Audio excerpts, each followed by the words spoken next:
আমি ভাত বসায় দিলাম। মা কচু শাক কাটতেছে, কাটা হয়ে গেলে ওনার ভাত নামিয়ে নিয়ে কচু শাকটা বসায় দিব।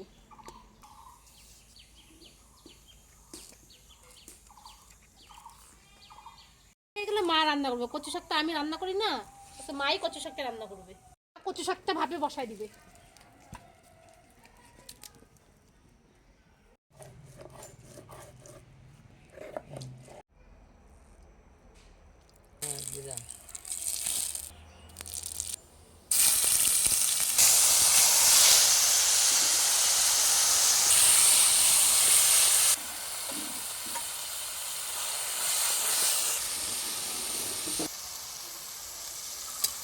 কচু শাক রান্না হয়ে গেছে, এখন মা নামিয়ে দিবে।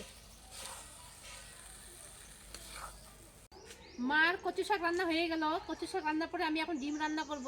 কিন্তু মা যে কচু শাক রান্না করছে দেখে মনে হচ্ছে দারুণ খেতে হয়েছে।